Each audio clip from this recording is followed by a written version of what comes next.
Chair now recognizes Mr. Kim. Thank you, Mr. Chairman. Mr. Secretary, thanks for coming before us. I guess I just wanted to ask you, start with a question about Ukraine. Last year, we passed in this body the Lend-Lease efforts when it comes to Ukraine, but I'll be honest, I haven't really heard anything about this ever since. So I guess I just wanted to ask you, has it been activated? Has it been used? How are we trying to integrate that into the efforts we're trying to deal with Ukraine? Thank you very much, Congressman. I'm not aware that particular authority has been deemed necessary to use to date. We have, as you know, thanks to the incredible support from Congress on a bipartisan basis, and in effect the incredible support from the American people, provided very significant security assistance to Ukraine. Not only that, we've rallied other countries to do the same thing. We now have more than 50 partner countries. The security assistance that we provided, mostly through drawdowns from existing DoD accounts, has answered the needs of the Ukrainians, as well as the work that our partners are doing. In addition, there are some direct sales and other things, but the main focus has been the drawdown from DoD accounts. I appreciate that. And if you don't mind, I'd love to be able to follow up with your team as well as with the Pentagon just about, what was the determination that this does not need to be used at this point. But I think you and I can agree, we want to make sure that we're being as forward-leaning as we can. This is such a critical year for Ukraine. It's so important that this does not drag on, because if it does drag on, that's something that very much benefits Putin, very much benefits Russia, as they have that ability to kind of wait this out. We got to make sure that coalition will is there. I agree. I want to switch gears a little bit. I had a meeting recently with my constituents, and they were raising their concerns about how Russia was suspending New START, how we're seeing increased nuclear weapon development by China. And it feels like we're at this place where we're starting to slide here again after progress over previous decades on nuclear nonproliferation, on drawing that down.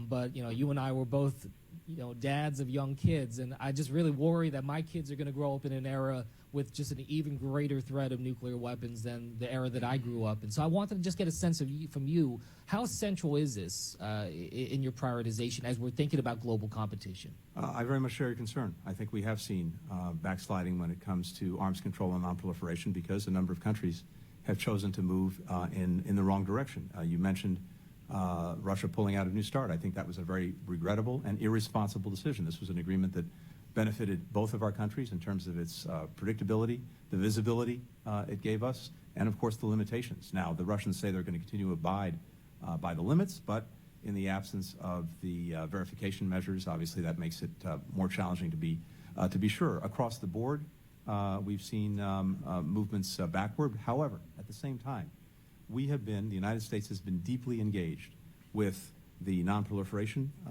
treaty countries, and in fact at the last review conference, I think we actually took steps to strengthen the nonproliferation regime. Same thing with the Biological Weapons Convention, same thing with the Chemical Weapons Convention, and there remains a strong core group of countries that want to make sure that those institutions and those agreements are upheld. Oh, we're no doubt seeing rising challenges when it comes to this competition, especially vis-a-vis China and Russia, but as you're at the table with them, is there any appetite at all to, as we increase this as this competition unfortunately continues to increase, to try to take some of that nuclear weapon concern off the table? I mean, just there is certainly on our behalf. I and other colleagues have engaged our Chinese counterparts on this repeatedly, saying that we should, at the very least, work on greater safety, security, visibility, risk reduction.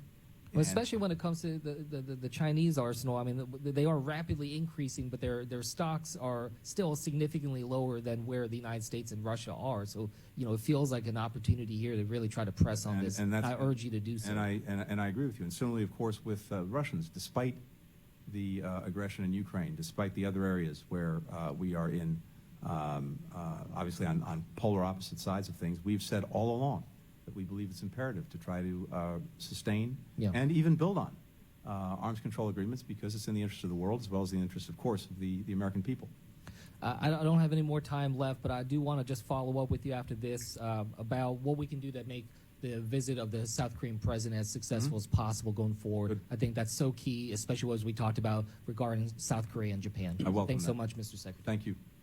Chair recognizes Mr. Burchett.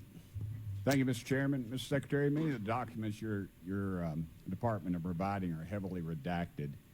Here's one of the documents you produced yesterday with no explanation for the redaction. I mean, that looks like the Kennedy assassination files or maybe a UFO file, honestly. I think it's a joke.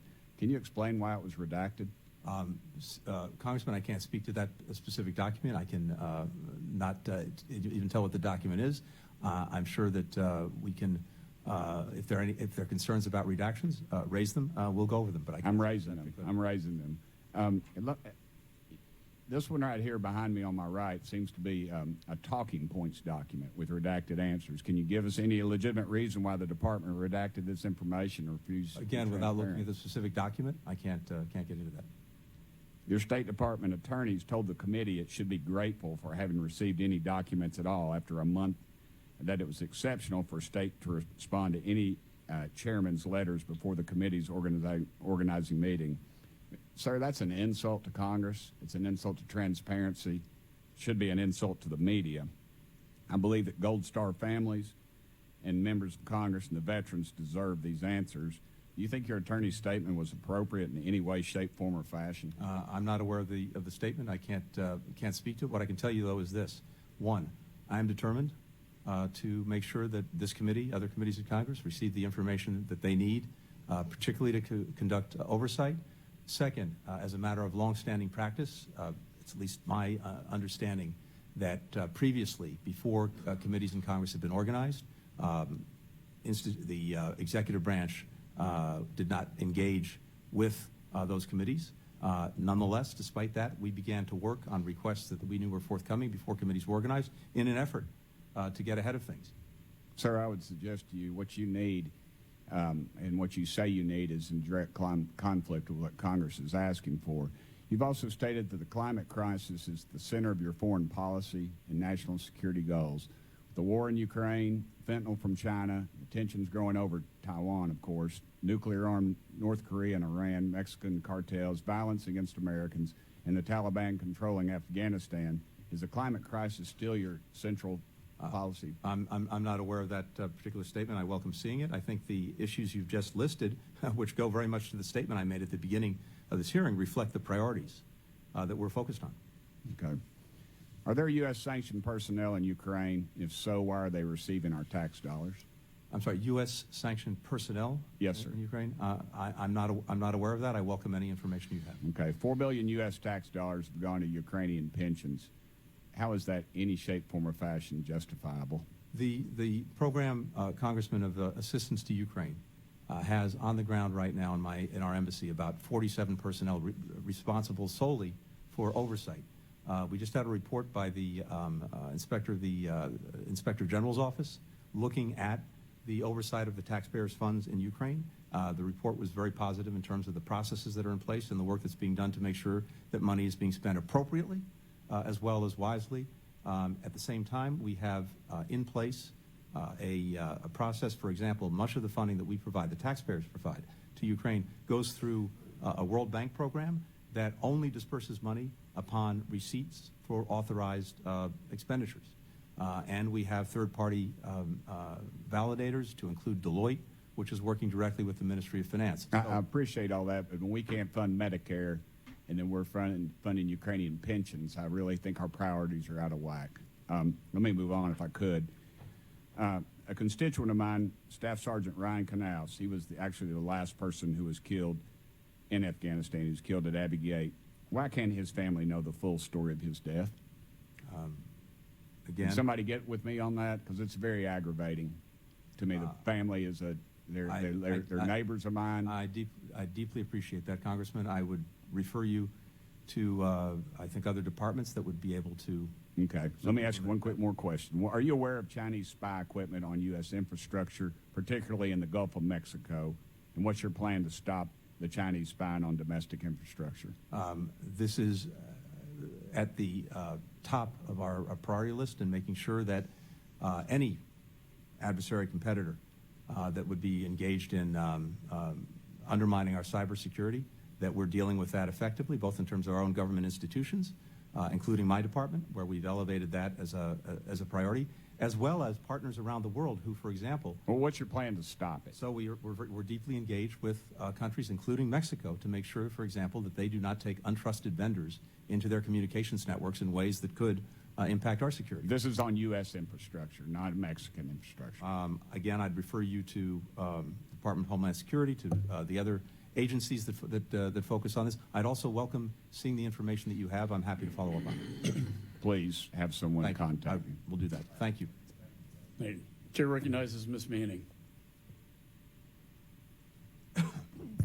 Thank you, Mr. Chairman, and thank you, Mr. Secretary, for being with us today and for your service to our country. Mr. Secretary, we are experiencing a frightening global rise in anti-Semitism, including violent attacks against Jews and Jewish institutions, the spreading of conspiracy theories online, the scapegoating of Jews for the pandemic, for a wide variety of problems, and greater peril for Jews around the world. The Pew Research Center just released a report with evidence of increased anti-Jewish hate and harassment in 94 countries around the world. And the ADL just released a report showing a dramatic increase in anti-Semitism, hatred, and violence across the U.S., including on college campuses. We have in our special envoy to monitor and combat anti-Semitism, Ambassador Lipstadt, a highly qualified and highly motivated person who has embraced her job and traveled around the world. But we understand from her that her office is hampered by lack of resources. They are having to use contract people rather than being able to hire their own staff. So I'm asking for a commitment from you to evaluate whether additional funding is needed for her office, as we have requested, a number of us have requested in a letter, to increase the resources for that office to work on this critical issue. First of all, I share your deep concern about this, both personally as well as professionally. Second, Ambassador Lipstadt is extraordinary. We're very fortunate to have her, the leading expert of her generation on the question, and she's doing a remarkable job. Third, yes, we'll certainly look to make sure that the resources are there for her to do her job as effectively as she can. Thank you for that. And we have a very active bipartisan task force to combat anti-Semitism here in the House. We have engaged with the second gentleman, and we are anxious to work with the Biden administration's interagency task force to combat anti-Semitism, and we hope that you will be engaged in that as well. I want to go to something that my colleague, Mr. Phillips, raised. You detailed you detailed the very important work that is being done to strengthen the Abraham Accords in response to one of his comments. With the working groups that have come out of the Negev Summit, the opportunities for the Abraham Accord countries to work together on issues that are critical to building strong relationships and stronger economies for all of those countries that are participating. Of course, the one major player in the region that has not joined the Abraham Accords is Saudi Arabia. And there were great hopes that bringing Saudi Arabia into the Accords would enhance the effectiveness of those accords, create a security alliance to counter the malign activities of Iran. And as we all know, China recently brokered a rapprochement between Iran and Saudi Arabia. How do you view that new development, and what impact do you think it will have on the future growth of the Abraham Accords? Thank you. First, as you know, Saudi Arabia and Iran have been talking for several years about seeing if they could restore their diplomatic relations. Those relations were cut off, I think, back in 2016 when Saudi Arabia put to death a prominent Shia cleric, and then there was an attack on the Saudi embassy in Iran. No surprise, diplomatic relations were suspended. So they've been talking in Oman, they've been talking in Baghdad. In terms of China's role, they, to the best of our understanding, in effect hosted the final session that led to the agreement. Nothing more, nothing less. Now, what I'll say is this. To the extent that that agreement, if implemented, and that's a question mark, if implemented, actually does reduce some tensions and curbs some of the deeply objectionable Iranian behavior, particularly, for example, attacks on Saudi Arabia, facilitating attacks by the Houthis on Saudi Arabia, where, by the way, we have 80,000 American citizens, that would be a good thing.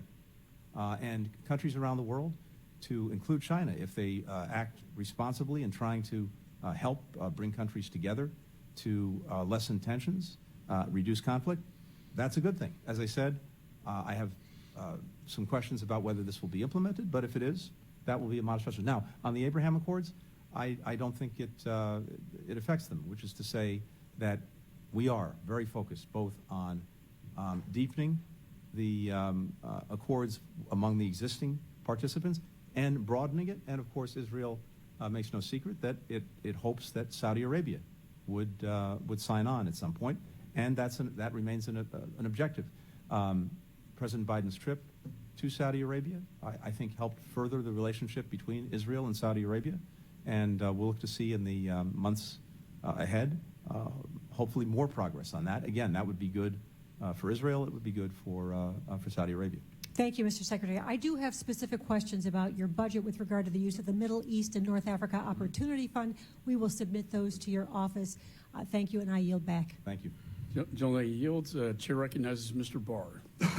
Mr. Secretary, thank you for your service. In the readouts from your February 18th meeting with the top Chinese diplomat, Wang Yi, it is noted that you raised the spy balloon as a violation of U.S. sovereignty and violation of international law. We thank you for that. But it's clear from our own State Department that the CCP never gave an explanation for the balloon in your meeting, and that in this meeting, to their understanding, they said it, quote, paved the way for the resumption of future high-level dialogue between the two sides, and the two countries can now talk beyond the balloon issue and come back to the negotiating table on other pressing issues. That does not sound like you offered any deterrence whatsoever for future incursions into our airspace. Why is that a concern? Because this balloon flew over Malmstrom Air Force Base, our nuclear triad, Minot Air Force Base, Warren Air Force Base, Offutt Air Force Base, Nebraska, headquartered to Stratcom, Fort Leavenworth, Kansas, Whiteman Air Force Base, where our B-2s are, Fort Leonard Wood, Missouri, Fort Campbell in my state of Kentucky, Arnold Air Force Base, Tennessee, Camp Frank D. Merrill, Georgia, Shaw Air Force Base, South Carolina, Joint Base Charleston, South Carolina. Mr. Secretary, this spy balloon should have been shot down as soon as it entered the U.S. air defense zone north of Alaska's Aleutian Islands on January 28th. Tell me specifically what your plan is to prevent further PRC incursions into the U.S. homeland. We told our Chinese counterparts, I told them directly, that the balloon flying over the United States, the spy balloon flying over the United States, was unacceptable and could not happen again. And we are determined to make sure that it doesn't. Not only that, as you know, we were able to expose the entire program, a program that affected more than 40 countries across 5 continents. That resulted not just in us, but many other countries going into China and making clear their opposition to what China was doing and its unacceptability. I think the fact that that program has been exposed for the world to see has clearly put the brakes on it. Well, we will take whatever action is appropriate in any given circumstance to protect the security of the United States. In this particular circumstance, as colleagues have laid out, we made a determination. First of all, when it was clear the balloon was flying over sensitive sites, we made a determination to, first of all, protect those sites with measures that were taken. Second, to make sure that at the earliest opportunity, in ways that did not endanger the population on the ground. Well, if I may interject, down Mr. that balloon, and Secretary, that's exactly what we did. I appreciate your dialogue, but and as you noted, there was no apology. Not that we were expecting an apology, but the fact that we didn't shoot it down before it entered our airspace over the Pacific, not over the Atlantic, was an invitation for further incursions. Talk is cheap. Deterrence requires force. When our airspace and our sovereignty is at issue, let me move on to another question. I agree with you. Once something is in our airspace or in our sovereignty, this week's summit between Putin and Chinese leader Xi Jinping reinforced the no-limits relationship between those two authoritarian regimes. In fact, Xi described the visit as a new chapter in strengthening relations between Beijing and Moscow. They are saying that this was portrayed in China as a bold initiative to create a new world order. In your meeting with China's top diplomat, Wang, you warned about the implications and consequences if China provided material support to Russia for its ongoing invasion of Ukraine. But on February 27th, we finally received the required report from my Access Act giving full unclassified assessment of China's support of Russia's illegal full invasion of Ukraine. And that report said that Russian custom records indicated PRC firms have provided Russian entities with restricted and dual-use products which can be used in Russia's prosecution of its war against Ukraine. Chinese state-owned defense companies have shipped navigation equipment, jamming technology, jet fighter parts to sanctioned government-owned defense companies. New York Times, since Russia's invasion of Ukraine, China has sold more than $12 million in drones and drone parts to the country. And then, according to Trade and Customs data, Chinese companies, including one connected to the government of Beijing, have sent Russian entities assault rifles and other equipment that can be used for military service, military purposes.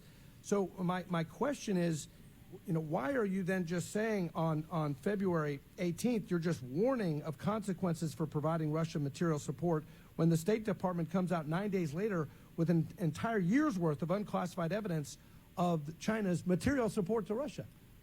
Congressman, we're focused on lethal material support being provided by the Chinese state to the It Russians. looks like lethal support. And we're also tracking the provision by private enterprises of dual-use technology that could be of concern. So this is a I think we need to concern. sanction China for their lethal support. It's not just buying the oil and buying the gas. We have documented trade records, custom records of providing lethal support now. We need to get tougher on the CCP. They are financing this war in Russia, and they are providing lethal support. According to this trade and customs data, we need action, and I urge this administration to follow suit. I yield back.